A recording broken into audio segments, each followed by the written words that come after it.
And sometimes when we meet our Lama that we have practiced Dharma with in our previous life, maybe it's a Lama that we've received Dharma from our previous life. When we meet that Lama, we don't know why. We like him, we want to listen, and we automatically trust. People who are intelligent and educated and trust their Lama very fast, don't think they're stupid and put them down. It's because they followed their Lamas in previous lives. And they develop this kind of trust already for many lifetimes. So when they see this Lama, they can sense it. They can feel it. And they will know. It's just like a dog when they're very young and you take care of them. Then when they grow up a little bit, they go to another place. 10 years later, you see them. Although you look different, you're fat, you're big, or you're skinny, whatever. When the dog sees you, it will whine. It will cry because it remembers. Similarly, we will whine and cry when we see something that we've done in our previous lives. None of us are here by accident. Some of us will be able to listen to the Dharma talk. Some of us will feel anxious. Some of us will leave. Leaving, staying doesn't make a difference. If you have the affinity from previous lives to improve yourself, you will stay and listen. If you don't have the affinity to improve yourself, you will not stay and listen. Why? When something good comes to you, you cannot receive. So what is a blessing? A blessing in the highest form is when you come across something you have done in a previous life. One example. Pray to Lama Tsongkhapa. Immediately in this life, when someone mentions to you, you will like it. Second, is even if you don't like it, even you don't want, Lama Tsongkhapa comes to you. It comes to you naturally and easily. Even you say, my monster uncle bring Lama Tsongkhapa home. Why? What's this? They freak out. Even you don't want, it still comes. You know why? I'm not kidding you. It is a sign that in your previous life, you have a strong connection. And when Lama Tsongkhapa comes to you, step by step by step, you will see your mind love, respect. When you read more, when you understand more, you understand. Just like that, sometimes in our previous life, we're connected to certain people. In this life, we marry, go, you, why, After 1-2 year marriage, you. And then someone explained, maybe their mother, their father, whatever, explained, they're like that, they're kind, they work like that, they act like that. They go, then you understand, you let go. Why? Because you understand. Similarly, like that, a blessing is when you come across a certain situation and it triggers, the environmental situation triggers your mind to restart what you have done in your previous life. That's called blessing. Why is it a blessing? Blessing is an English word meaning getting something good, divine providence, something borderline miraculous, something that's positive, something that improves your life. So, if a blessing improves your life, and you come across something that makes you do something and change the course of your life to positive, you've received a blessing. Why? That instant you change, no. That instant you transform, no. That instant you become different, no. But from that point on, it becomes better for you. Then that is a blessing. Now, if you say, oh God, I got Mr. X, Mr. B, Mr. C, they're my good friends from previous lives. The medium at the temple told me the four of us were the four musketeers of Tibet in our previous life. We ran around on yaks, raping nuns. Wasn't that wonderful? So I met them again, and guess what? We're going to run around raping people again. Isn't that a great blessing? No. A blessing is when something brings positive energy into your life. It changes your direction into something positive for you, for your wife, for your husband, for your kids, for your family, for your parents. So what happens is when we come across a situation and we have done this before, or we have met this person before, or we are familiar with this activity, when we come across it, it will open our minds. When our mind is open to that positive action we have left off, that means we have received a blessing. Who can give blessings? Who can?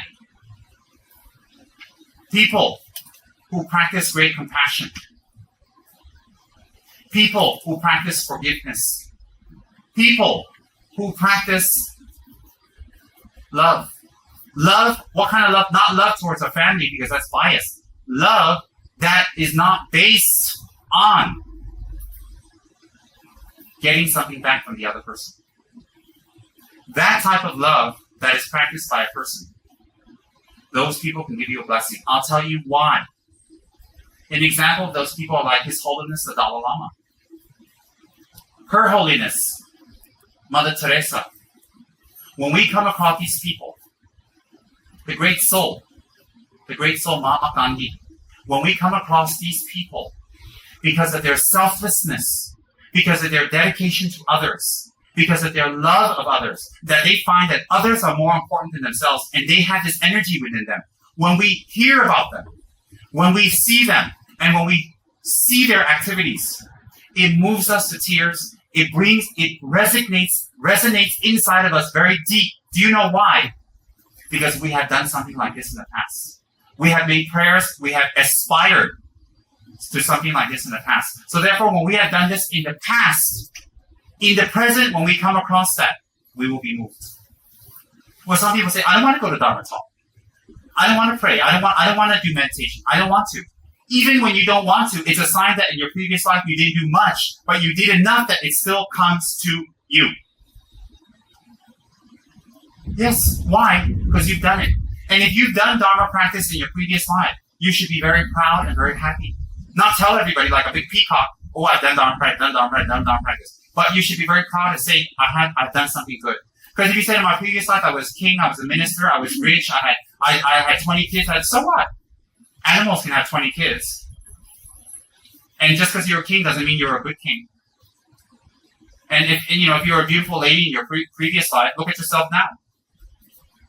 If you're a big handsome guy now in your previous life, look at yourself now. If you're a big handsome guy now, you're a big beautiful lady now, so what? What about your next life? Do you think you're going to be handsome and beautiful next life? Are you sure? Just wishing that you will be doesn't make you. Wishing doesn't make it happen. No.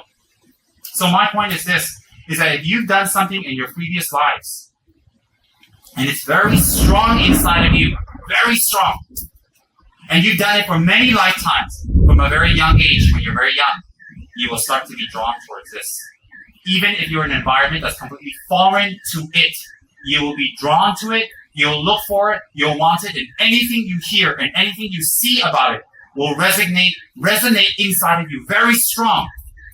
How much you've done it in your previous life will be how strong it resonates inside of you. But, listen carefully, but if it is something very good, even if you've done little, it will still resonate in this life. Why? Example, if it's the power of Lama Tsongkhapa and you've done it, Lama Tsongkhapa's power is incredible. One diamond that is small, 1 carat, 1 diamond is worth much more than 100 pieces of crystal, 200 or 3 pieces of crystal. 1 diamond will surpass many crystals. So in your previous life, if you had been you had many crystals, but you had 1 diamond. In this life, that 1 diamond will outshine all because its value is more. Like that, even in your previous life, every day you pray to Lama Tsongkhapa, just 5 minutes, you offer 1 baralam. In this life, even though most of your life you have not done, you don't know, you don't understand, but it comes to you. It just comes to you. You don't know why. Even you don't want it, comes to you. It means you have affinity. So a blessing is what? A blessing is when someone, something, some situation, some friend, some event reconnects you back to what you were doing that was very good, and you will feel comfortable. And many cases of people, upon sight of their Lama, they're moved. That's what happened to me with Rinpoche. Upon sight, I couldn't control myself. And I found out that the very Lamas that I loved when I was a very small child, I used to look for their pictures. I don't know who they were. I looked for in books and stuff that I kept on my altar were the very Lamas that I practice now in this life and I met. And what I had done in my previous life, I told all my gurus. Shocking. Why? No one was in America when I was there. No one told me. I didn't know. I just looked for it and I found it. And it's the very Lamas I've reconnected with in this life again. So in any case, my point is this is, if you want a blessing can also, on the highest level, comes from a Lama, comes from a high monk, high practitioner, that gives you something. They put their prayers on it. Do you know why their prayers are effective? I'll tell you why. Because they spent most of their lives in prayer. They spent most of their lives in praying to Lama Tsongkhapa or Buddha Shakyamuni. And so when they pray, it's not that Lama Tsongkhapa likes them more. they're able to get that energy better. For example, if you have a good relationship with a bank officer and they've known you for years and they know your credit, when you go for a loan, it's much easier than if you just walk off the street one. So like that, when a holy person or a person that prays all the time, what's a holy person? Not someone wearing robes and from Tibet called a Rinpoche. No. Holy means someone who thinks of others more than themselves. That's holy. So all of you are holy too if you do that. Alright? So when they pray, they give you something and you keep that on your altar. If you have the fortune and luck that a Lama or Rinpoche really prays, and they make their prayers and they offer you something, a gift, something, a Buddha, a statue, or anything, or even a ring, or even anything, trust me, they have made many prayers on it for you. And when they give it to you, it's from their heart. And it comes from many people's donations. It comes from many people sick, old, poor, but give their donations to the Lama buy these things and get these things and do blessings or put it in front of their altar, their statues, and do pujas and bless it and give it to you.